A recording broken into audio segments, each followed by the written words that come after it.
The number one question for this Texas A&M defense, will Cashius Howell take the next step for this defensive line?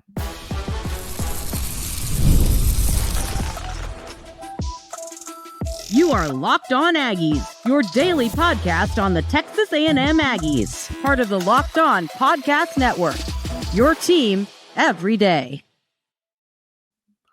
Welcome on into Locked On Aggies. I'm your host, Andrew Stefaniak. Thanks for making Locked On Aggies your first listen every single day. Today's episode is brought to you by our friends over at FanDuel. Super Bowl 59 is here, and there's no better way to make every play more exciting than with FanDuel Sportsbook. New customers commit just $5, and if you win, you'll score $200 in bonus bets. Download the app or head to FanDuel.com to get started. On the show today, ladies and gentlemen, we're going to talk a little bit about the Aggies' win over South Carolina on the hardwood. You know, we talked about it. This Texas A&M team was walking in to play a South Carolina basketball team that we have seen really give good basketball teams trouble at home. So it was good to see the Aggies go on the road and get the 76-72 win. They probably made it a little bit more stressful than it needed to be. We'll talk about that at the tail end of the show today. I want to categorize the tight end room. I'm going to explain what that means when we get there, but we're going to put all of the tight ends in a category. But we're going to start the day talking about the most important questions for this Texas A&M defense. This comes from an article. We talked about this today, the Austin American-Statesman. We talked about this the other day with the most important questions for the offense.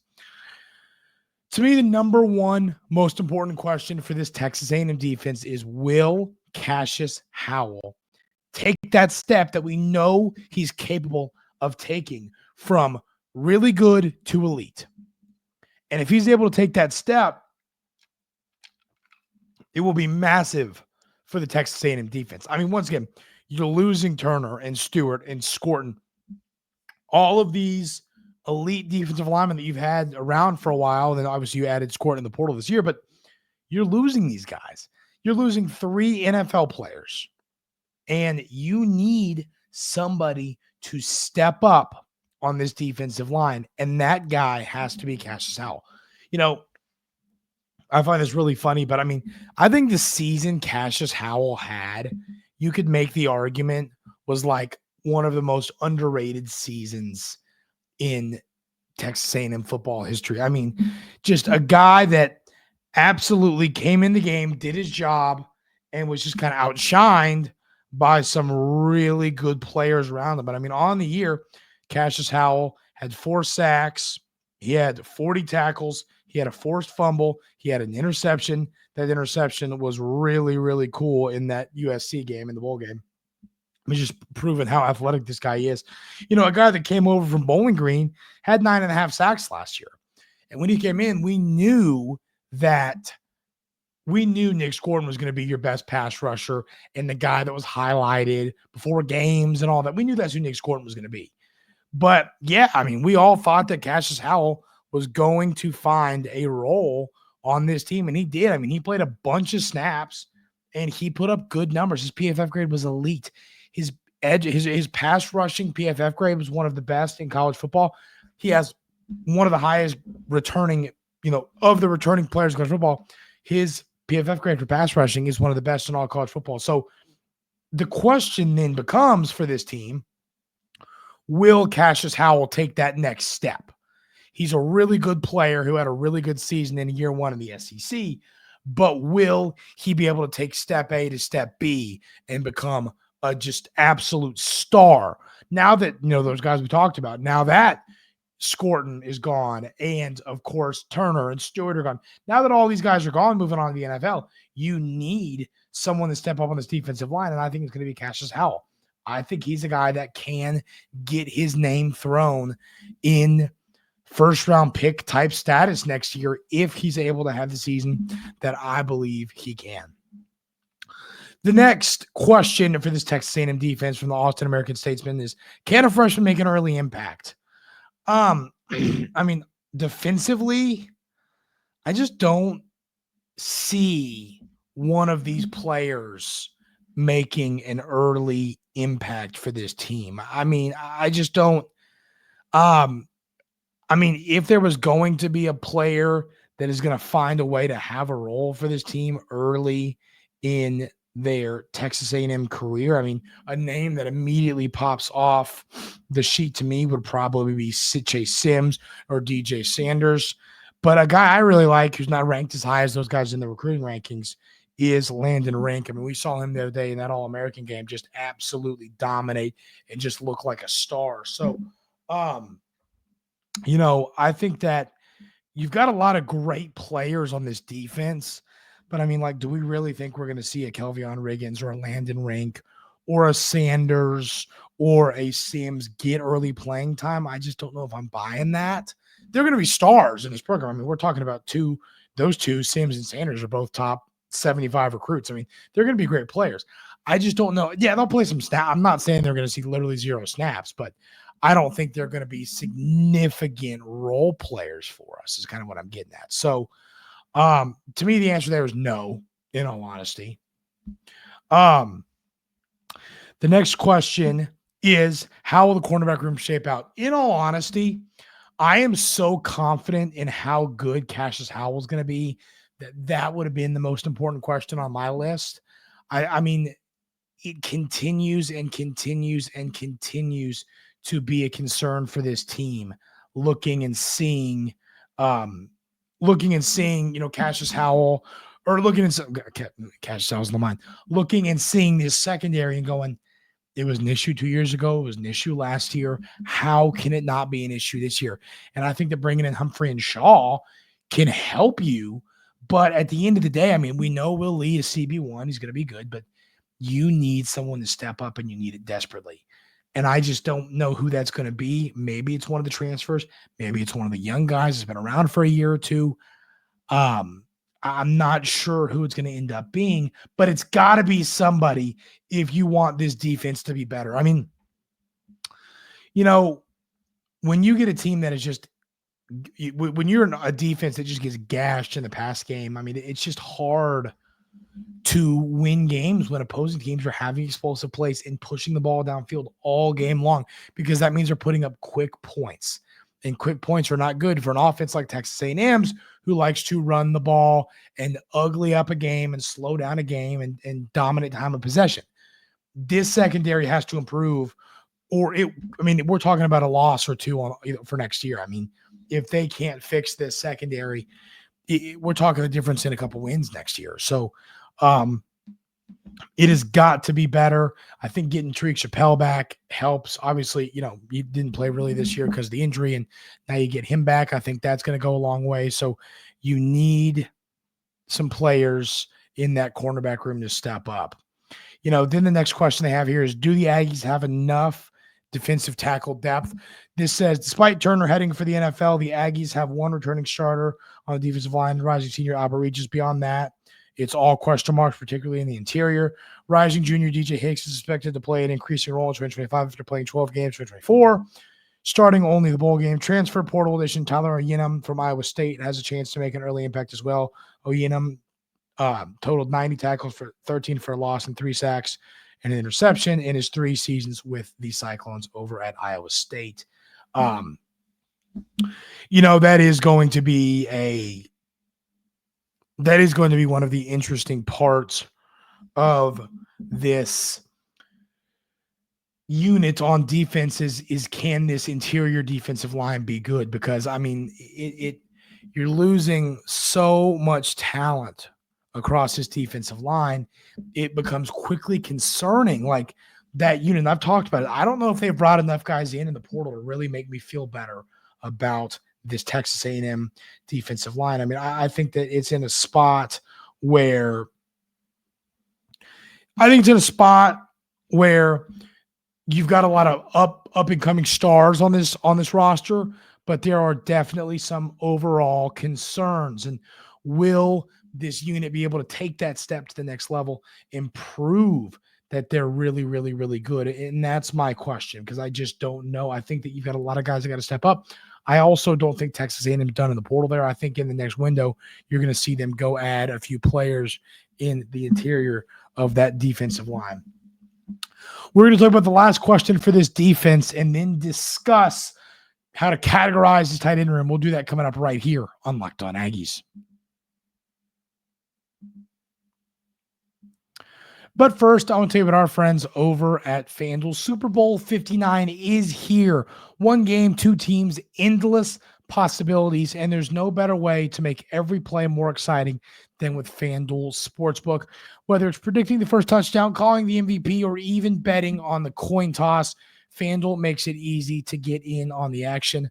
With live betting all game long, you can adjust your bets as the game unfolds and feel the thrill from kickoff to the final whistle.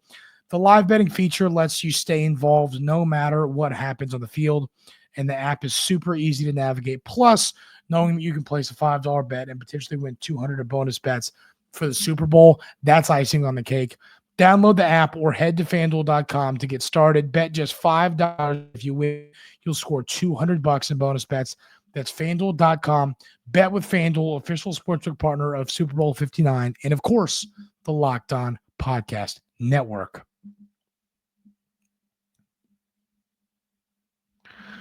So, the last question here is an interesting one. It says, does Mike Elko take a more hands-on approach to the unit? In 5 of A&M's first 6 games of the season, the defense held offenses to under 21 points. National runner-up Notre Dame scored just 23 points in week 1 against A&M. However, the Aggies gave up 30 points or more in 3 of their final 5 games, playing a huge factor in A&M's late season collapse. I mean, this is all true.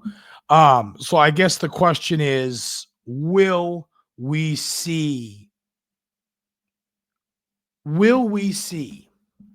the head coach of this football program kind of get more hands-on with the defense? Now, I don't understand the assumption of that he isn't hands-on, because I don't know if I'm buying that. I think that he's definitely hands-on with his defense, especially when Colin Klein has control of that offense. I mean, obviously he's focusing on the body of work and everything there, but you can't convince me that Coach Elko is not worried and focused on what's going on with that defense. So maybe he'll be more fine-tuned and more dialed in on what's going on the day-to-day with his defense and helping out stuff there. But I don't know if I'm a believer that – I'm not sure if I'm a believer that this program is not seeing a lot of help from their own coach on defense. That's my thought there. He's definitely hands-on with that defense.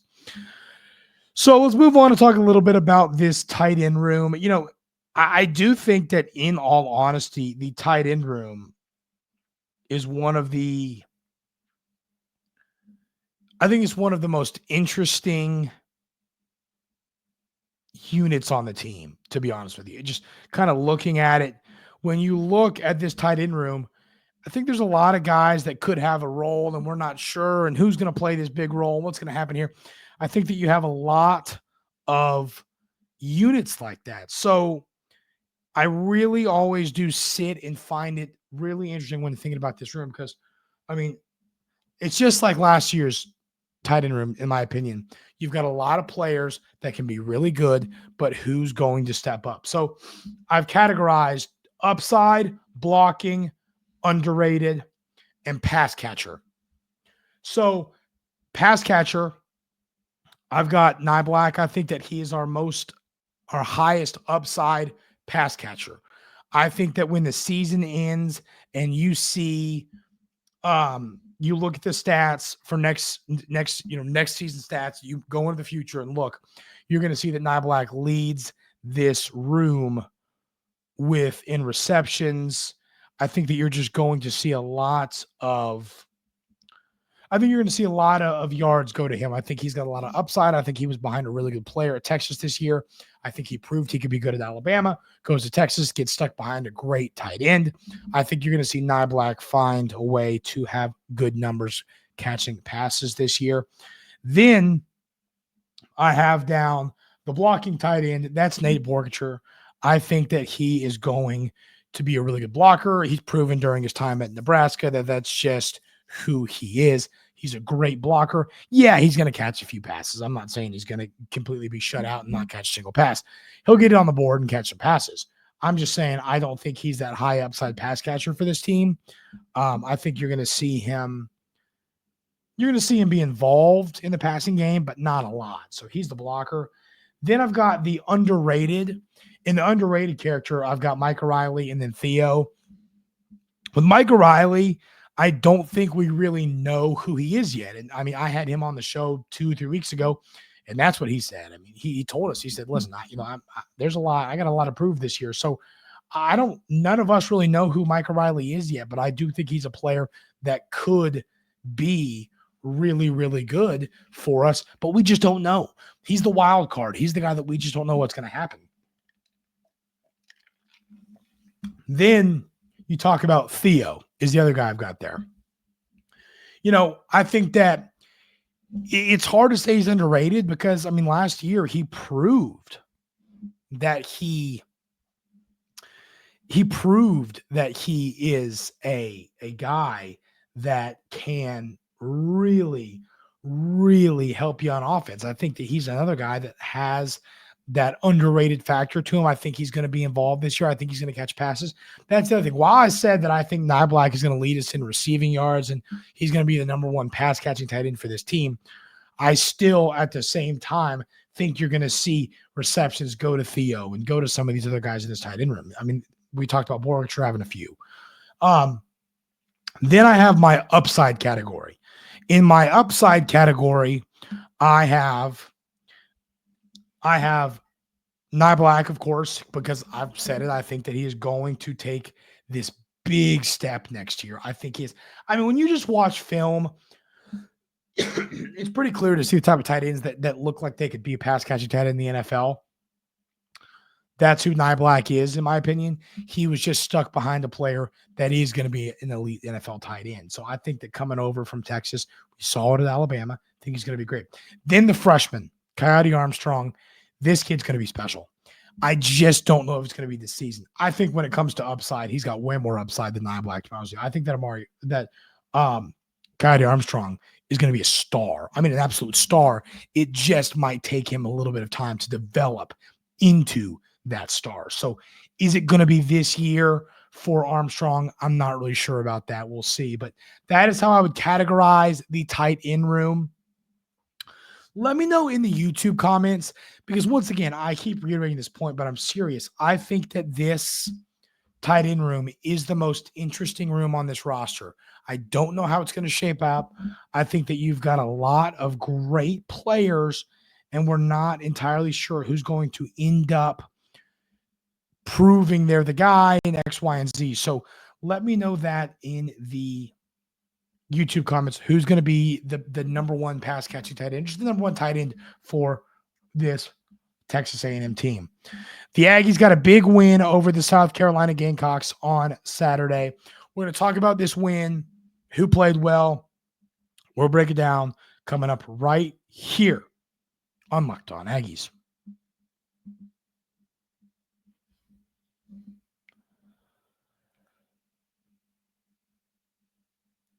Texas A&M goes on the road to take on the South Carolina Gamecocks and finds a way to win this ballgame 76-72. I mean, it's hard to not be a little bit frustrated the way this thing ended, knowing, you were up 8 at half. They find a way to outscore you by a few points in the second half and make this thing a little bit interesting. I mean, let's be honest, it was a little bit scary at times in a game where I kind of thought the Aggies were going to add to their lead in the second half. This just felt like a game where you were going to see Texas A&M separate. The way Wade Taylor was playing and shooting the ball, and they weren't able to separate. I like that even with Hefner back, they stuck with his starting lineup. I have a thought, and for those of you basketball kind of ball knowers that like basketball, let me know what y'all think about this. So Zurich Phelps takes 9 shots in this game, going 1 of 9, misses 3 3-pointers, And he goes 7 of 8 at the line, so at least he made his foul shots, which is great. But at the end of the day, I just don't like that this. I'm a believer in the hot hand. I mean, why is Phelps missing 8 shots when Wade Taylor's shooting the ball as good as he is? I think that, if you're not shooting the ball well, if you start off cold, you keep taking some different opportunities and try to get hot. And if it just isn't your day, then let's find facilitate, go crash the boards, get second chance points, find ways to win the game for your team and find ways to help without throwing shots from crazy places. But big game from Wade Taylor. Been begging to see him have an efficient day. 7 of 11 from the field, 7 of 10 from 3 is exactly that. Another game where the Aggies go 21 of 30 from the free throw line. I'm just telling y'all. I mean, we can sit here and say, well, we're really good at this and this, and we're great defensively and all that. We are. That's all true. But this is what will send you home in the Sweet 16 or in the round of 64. I mean, this is what will send you home to start things out, in all honesty. So, I mean, the Aggies have to – and that's the thing is I don't know if it's figure-outable. I don't know if it's figure-outable, but it will.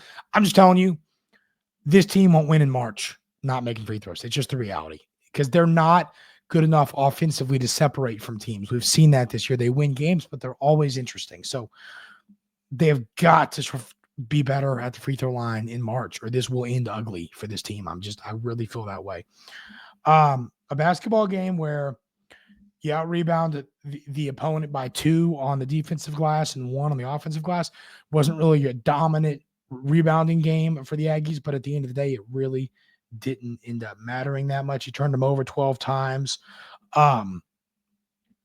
Colin Murray-Boyles had himself a good game, 22 points, 11 to 16. He's just a darn good player. Would expect him to get that. This is one of those games, I talked about it when I broke this game down on Friday. South Carolina is a basketball team that when they play at home, I don't know what's their arena called. I already forget. Their arena is called Colonial Life. I did kind of know that. When they're playing home in Colonial Life Arena, they show up. I mean, listen to the resume in SEC play at home.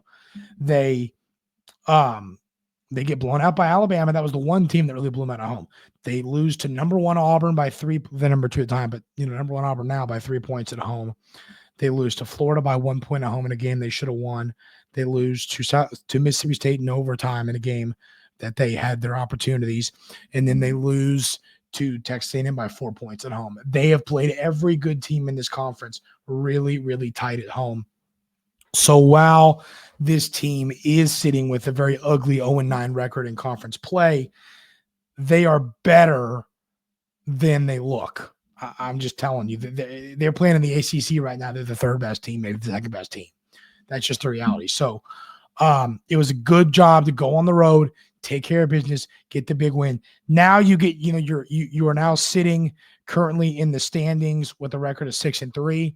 You've played 9 games. You've got 9 more ball games. You've done a hell of a job to start SEC play. You've got your much needed bye week coming up, which is very exciting. You need that.